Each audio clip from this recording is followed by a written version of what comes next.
Hello, I'm back, and this time I'm doing the King of Pentacles and the Queen of Pentacles.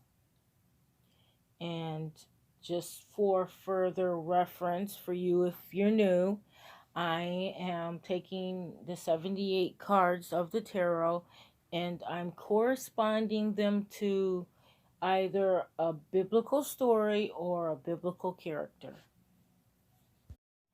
I picked King Solomon for the King of Pentacles and the Queen of Sheba for the Queen of Pentacles.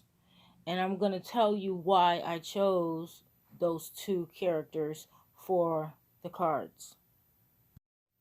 King Solomon was the king over Israel, and Queen of Sheba, she was a queen from this, they say Arabic and then they say Ethiopian. And so I feel that she was from Arabic and Ethiopia, that she was African and she was Arabic, that it was an empire that was consolidated. She was queen over places in the Middle East, whatever you want to call it, Arabia, Yemen, and also all the way to Ethiopia. Like, she was a big deal. And back then it was different than it is now, where you have like a lot of lighter skinned people that are, in that side of the earth, but wasn't before, not since the Romans and Greeks and all that kind of mix. Like, everywhere we go there's a mixture of people. Like, it's kind of like not the original people there, or a mixture of the original people but not the original people. And so you have a lot of people that debate over Queen of Sheba, whether she was Ethiopian, whether she was Arabic. And I mean, it makes sense. She was both. She was both, but she was a sun worshiper, and her kingdom worshipped the sun and idols.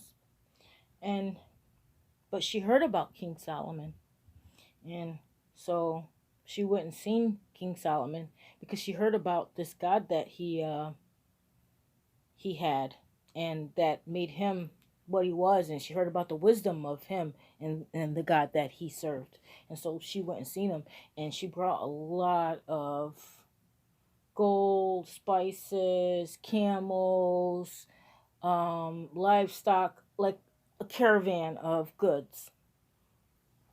And she met him, and she was blown away by him and his wisdom that God gave him.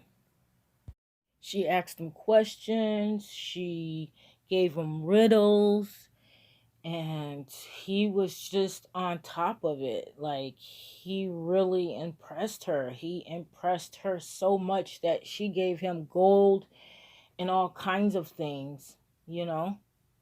That's how much he impressed her. And so while she was there, what she did was she learned all about God. She learned and watched him do all the things that he was doing, with going to the temple and the sacrifices and all the things that they had to do from, back when Moses went and got the 10 Commandments, or, the tablets.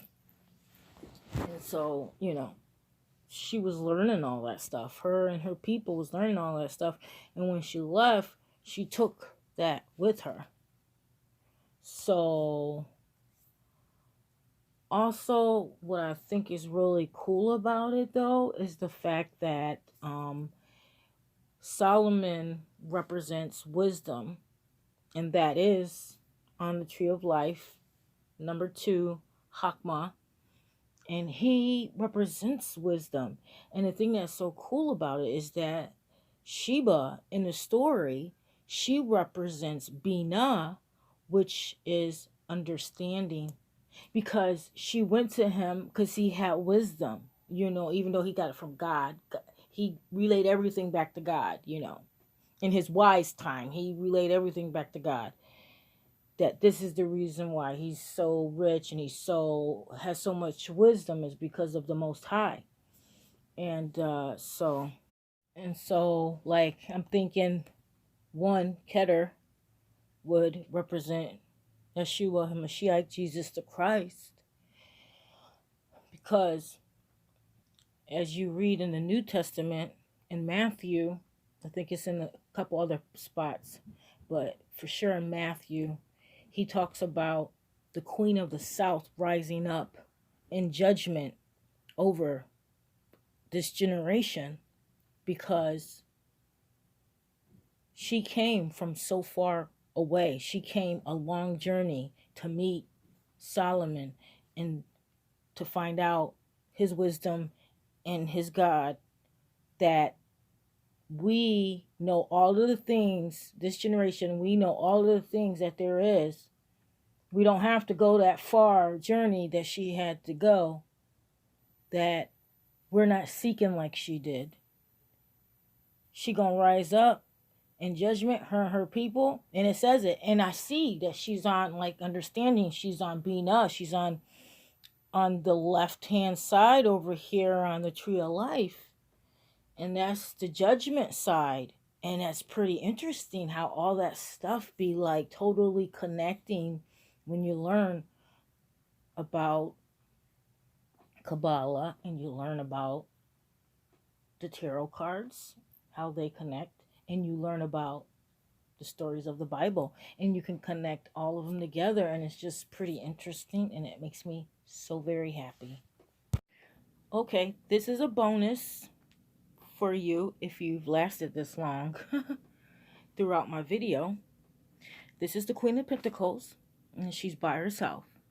And not only does she represent the Queen of Sheba, but she also represents the virtuous woman of Proverbs 31.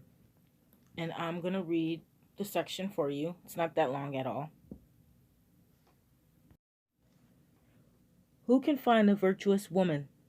For her price is far above rubies. The heart of her husband doth safely trust in her, so that he shall have no need of spoil. She will do him good and not evil all the days of her life.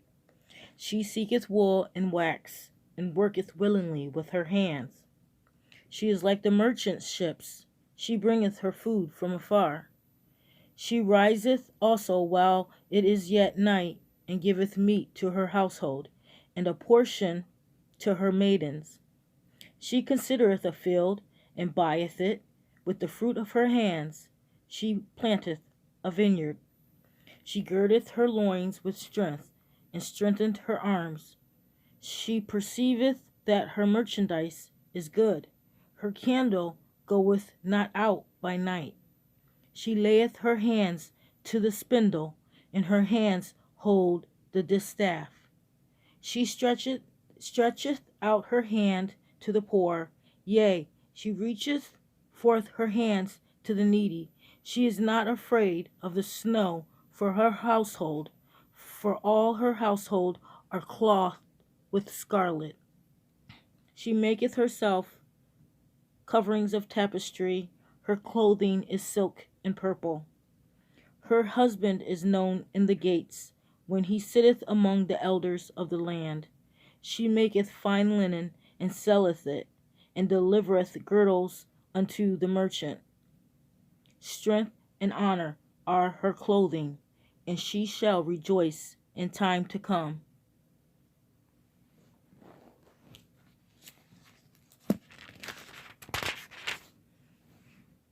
She openeth her mouth with wisdom, and in her tongue is the law of kindness. She looketh well to the ways of her household, and eateth not the bread of idleness. Her children arise up and call her blessed, her husband also, and he praiseth her. Many daughters have done virtuously, but thou excelleth excellest them all. Favor is deceitful, and beauty is vain. But a woman that feareth the Lord, she shall be praised.